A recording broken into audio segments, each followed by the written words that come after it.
Hello. Good evening, everyone. I hope you're doing well. It's a pleasure to be here on this session today. We're bringing something really exciting across the board. 2023 was an amazing year. 2024, we have noted down a few points based on your recommendations, and we are going to make sure we bring it to you. So, welcome to 2024 together. And there are too many things to accomplish in this year. We all have New Year resolutions, but one clear objective is that we will be a good human being across the board in this year. So, without taking much of your time, because we try to restrict and limit ourselves to a very short and educative kind of a session, an interactive session. So, we have a wonderful, valued guest today, Miss Soumana Ammar. Soumana, welcome on board. Thank you for joining us today. Thank you, Faiq. It's a pleasure to be here. What a great start of the year to have this amazing audience of yours with all their motivation and their goals. Very exciting. Absolutely. It's equally a pleasure indeed for us as well to have you on board. And we want to learn a lot of things in this discussion. But before we move on further, I want to understand a little bit about the book. Who are you? Now, this is a very intriguing kind of a question, which makes it like every individual is living their own life in terms of different industries, different challenges, but in different designations. But in reality, who are we? And I think one of the CEOs in the country, I would say, also mentioned during 2020, 2021 about that we will not have any designations in the company. So yeah, so it's more like a coincidence around the same time your book launched, and it's a bestseller across the board. So congratulations on that. Tell Thank us a you. little bit about your book. Thank you. Thank you for highlighting the book. It has been actually identified, yes, as a bestseller. The intention behind it was actually me living my own purpose, which I managed to identify through the journey of self-awareness, which is and authenticity, which is kind of the topic that we're talking about today. It was more of me reflecting the story behind the importance of us becoming self-aware, and how can living a purposeful life guide us to becoming better humans or better leaders, and anything that we do also becomes a something that reflects on why we do what we do. So the title of the book was kind of a question that I asked myself. Who are you without your job title during the pandemic? So when people were kind of losing their jobs, they were actually being hit by more or less an identity crisis. From my side, it was more of an authenticity crisis. And I was asking myself, if I didn't have the role that I had, which is I am a hospitality executive, and it's an industry that I really enjoy and I love doing, but what else do I represent? And the journey is actually in the pages of the book. Interesting points. Now, there are certain points that we referred within the book, and it's good to kind of share them as well. One of the points is everybody thinks they are a leader, and how do we get to be self-aware that yes, we are a good leader? That is something which what is the science behind it? What are the steps behind it? We all feel that we are progressing, we are trying to make a difference, but how do we get to know self-aware as a good leader? This is a very good question, actually, Faiq, and it is the essence of the book. So you actually nailed it down. For me, self-awareness as a skill is actually one of the top skills a leader can have, because being self-aware, it actually gives you an opportunity to kind of recognize your personality, you recognize your emotions, your skill set, your strengths, your areas of development or weaknesses. It actually also highlights for you the powerful leadership skills that you currently have, because you do a lot of reflection when you are at a level of self-awareness, or you continue to really become a more self-aware leader. Now, the important thing about self-awareness in terms of leadership is that you basically do a lot of self-exploration on yourself. And imagine you are a leader, and at points you are basically leading teams, or you're leading your life, you're leading actually maybe the company. So imagine if you are not at a level of high self-awareness, that you're reacting to everything that is around you with a lower level of energy. You don't really have that high level of energy or awareness that can drive you to become, I mean, it's cliche to say, but your best self. So becoming a self-aware leader throughout this journey gives you an opportunity to kind of display a lot of humility.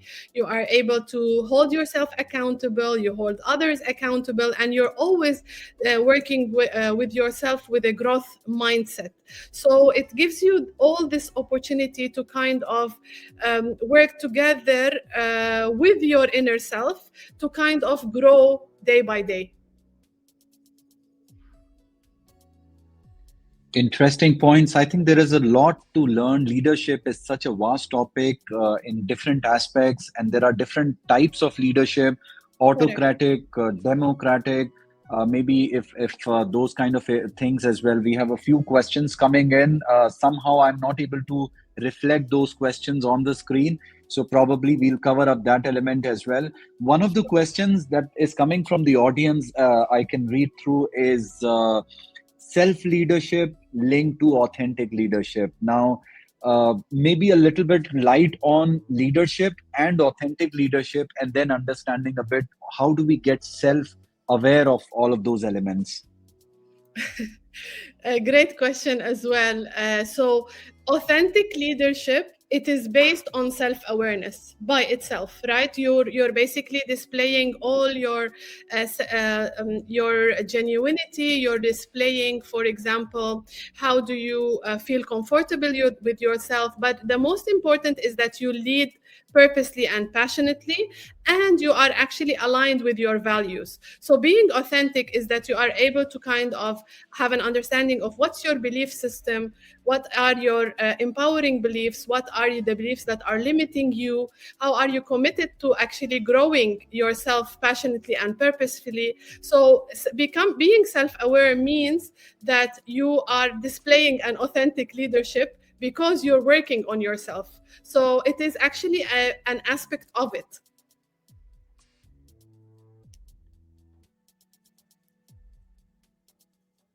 Interesting point. So understanding about us Yeah. on that front, and understanding the different aspects of it, is quite important in the leadership domain. A very detailed topic, but yes, great leaders make a huge impact in others' life. Along with their own life, they make a huge impact on others' life. So importance of, we all make choices. We always have one or two directions in our lives on which direction to take. From those choices, how do we get to the authentic leadership domain, and what is the importance of it? When you make choices, it's actually basically looking into something that I mean, we call in leadership, and I actually reiterate on that in the book, which is actually about your value-based choices. So when you are a self-aware leader, you have more understanding of your own set of values, what triggers you, what really is quite important in your level of values. And here I'm not talking about, for example, the human values that we speak about in general that are acceptable in society. It's more of values that mean a lot to you. So when you are being guided, they are your guiding force. Your own values, once you have clarity on them, they become your guiding force. So when you stand somewhere where you have to really make choices, the relating those choices with what set of values you actually have, and do they really align with my own values, gives you an opportunity to kind of lead your life like having a compass. So your values are like your compass, they are the guiding force. And I recommend that we always get clarity on our own set of values, and understanding that value-based choices are actually the best that we can take when we are taking a decision. Interesting point. Now, usually, what we have seen in terms of leadership, there are different elements within that.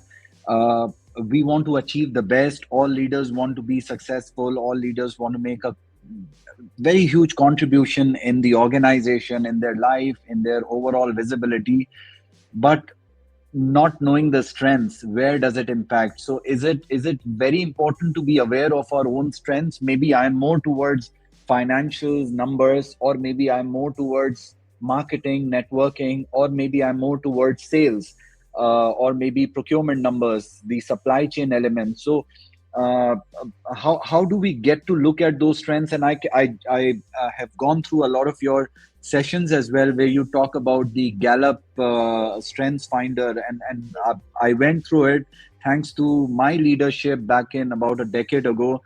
So it kind of frames your mind, where it tells you that these are some of those, I think out of 30 or some odd strengths. It redirects you and Yeah. tells you that this is your top strength, this is your mediocre strength, and these are not your strengths. There's a very scientific way of doing it.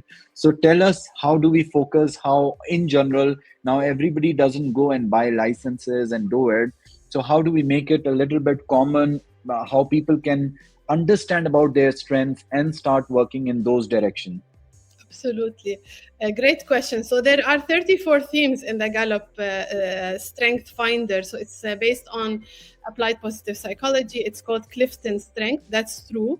Now, I want to reiterate on something that you mentioned. When you were actually labeling all these industries that you currently have, this is probably is a skill set that we currently have because we became specialists in that area. So I am really good at, for example, finance, and I'm really good at maybe marketing. So that's a kind of the industry that we are a part of.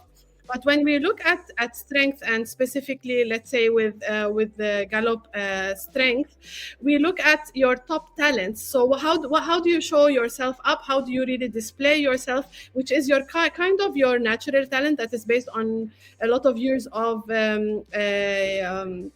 research with so many people.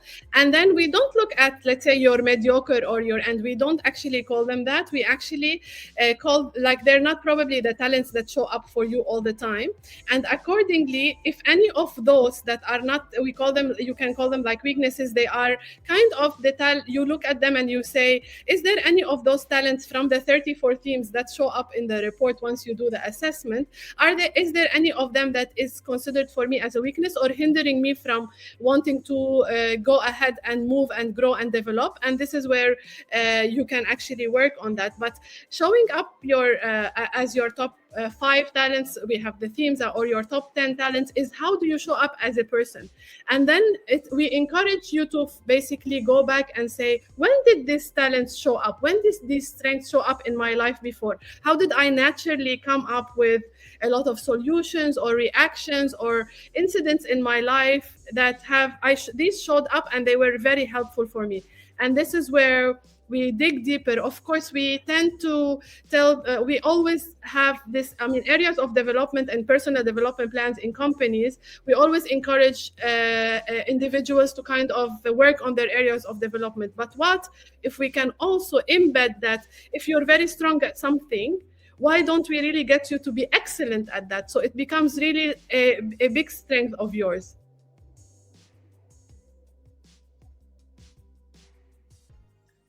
Okay, interesting point. A lot of questions coming in. I want to plug in a couple of them, and we can take it more as a rapid fire as well. And that's something which is very close to me. Toxic. How do we kind of deal with these toxic leadership styles?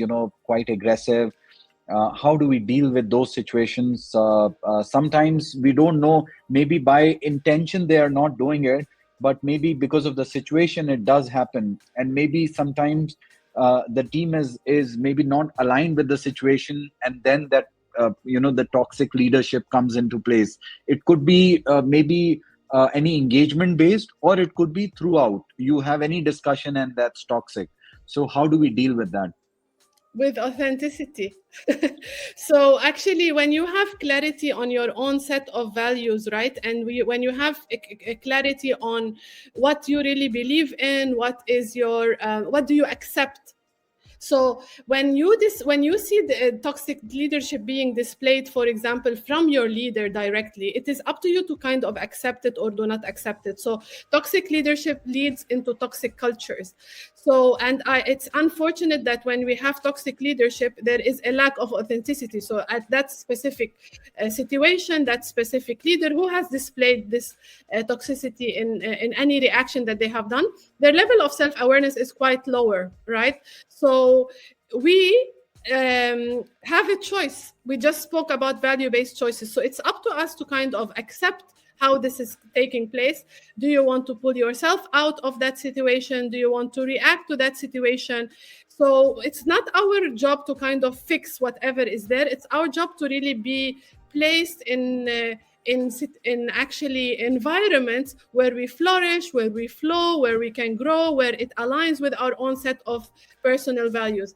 Unfortunately, we cannot control the cultures at certain points. However, what we can control is our reaction to it. Correct? Absolutely, absolutely. There are very few things that we can control. We can contribute towards it, and that's where we have to look forward to. So there are a lot of questions which are, and I think this is a little bit more on what inspired you to write a book on without your job title. It is connected to all of us. If I don't have a job title, if I'm not working in one place, and usually people have this habit of relating you. Oh, you are in healthcare. Oh, what are you doing in healthcare? And then after 2 years, 3 years, you might have changed from healthcare to another organization or to another industry. And then people kind of tend to relate you with a specific thing, with a very specific job title. So the question stays: how did you come up with this book title? And it's a very unique thing connecting with all of us. Yes, absolutely. So actually, the when I wrote an article before on LinkedIn, which is called "Who Are You Without Your Job Title?" because I was seeing a lot of situations around me that kind of showed leadership that has been actually that has been a little bit kind of either toxic or actually displaying this kind of power that is not kind of authentic, right? So during that period, I was also going with my own self development journey and my own self awareness journey, getting clarity on my own purpose. So, and I am kind of known to be very controversial and to kind of challenge the status quo. So, this is a question that keeps you wondering, right? So, just reading that question and asking that yourself gives you a lot of thoughts for reflection. So because I am on this self-awareness journey myself, and I am actually also a coach of self-development and self-awareness, asking this question is kind of really like putting it out there, like saying what nobody else might want to say to the others, and making people reflect and think, which is part of a framework that I have in the book, which speaks about reflection and exploring and how you can really like develop as well. Interesting. So I think with that point, I want to ask, you highlighted about reflecting on the status quo. There are many, departments, or sometimes there is a situation that people want to maintain. So from a procurement point of view, definitely we need somebody like you who kind of challenges the status quo. When we work with our stakeholders, there are a lot of situations that people are very used to. We work with different departments, whether it is pharmaceuticals, healthcare, medical equipments department, or banking and financial services, different products, the home finance, the different, everybody has their own ecosystem, their own thought process. So how a procurement team can challenge the status quo, I think this we have gone through a lot of transformations. So we welcome you definitely on that front as well very soon. And you highlighted about, please, you highlighted about the coaching element as well. What we feel, I think it's a journey. Give us a little bit light around coaching. What we have experienced, the word coaching was always connected with the sporting world. That if you are playing football, cricket, golf, you have a coach that will guide you, coach you through the process. In the business life, it is even more relevant, even more impactful. but it was not very common. Even still now it is picking up. So give us a little bit science behind coaching. How do we start that coaching journey for us? Excellent. That's a very, very good question. And I mean, I'm not kind of referring to everybody currently is working on becoming like a coach. So you see that it became currently the buzzword, similar to also self-awareness, it became the buzzword. So when you're trying to seek coaching, it's quite important that you actually seek it from people who you really trust, who you believe in. But this is one point that I wanted to actually mention. However, in addition to that, yes, why do you accept to be coached if you want to really learn how to play football and get a coach for playing football? And when you spend your life leading your life or leading other people or being in industries where you're interacting with other people, you don't really spend time on getting insights and getting self-reflections and getting kind of the coach will become like a mirror for you to kind of get you to actually do this to do this inner work or really help you to kind of reflect. So why do we accept it with that and why don't accept it with this? So when I was going through my coaching certification at the beginning, I was telling my, in addition to Gallup, I was actually working with a coach and I was telling her, so are you kind of telling me that there will be this C suite leader that I will go and coach? And they will say, you don't know anything about, for example, let's say procurement. She said, we're not going to be coaching those people on procurement. We're actually going to be coaching them on leadership. So we're all going to be coaching the human in them. And this is what we currently lack in the understanding of how important it is, especially in this kind of world where we really need to be coached on our authenticity, to really reflect on what we believe in, to work on anything that is disempowering us. We need guidance, we need support, and this is where coaching comes in. Absolutely, absolutely. So I think some very interesting points, some great messages coming in from people. But because of the limitation on time, we try to restrict it very short, crisp. A lot of people are usually in traffic in their car and they plug in, and that's the feedback that we receive. A lot of people in the Americas, they wake up, they just reflect on these LinkedIn messages, the network that we have on the procurement domain, on the leadership domain, the Right? supply chain domain. I True, absolutely. Absolutely, absolutely. And you mentioned about the human impact, the human touch that looks under the leadership, under the coaching domain. So it's all about humans. It's all about how connected we are, how engaged we are with the people, and how much are we remembering them in the good times and in their tough times. So it's that combination. We would like to thank you for taking this time, for joining us in this session, talking about leadership. It's a very broad word. It's a word which requires a lot of scientific approach to it, and it doesn't happen through one or two leadership training days. It's a journey. It comes through a year, 5 year time frame, through different sessions. So all the people who have joined in today, thank you very much for your time. Any closing notes, Soumana, from your side? A closing note for your site. First of all, I would like to thank you, Faiq, and to thank all your audience for showing up today to to learn or maybe just explore or maybe reflect on the topic of authentic leadership. I would encourage you, each one of you, to actually go on your own self-awareness journey, get in touch with whatever really sparks your soul, whatever you want to really grow on and develop and identify something that I call in the book a purposeful possibility. So getting in touch with your own personal purpose and making that possible, and it doesn't have to display itself in only one thing.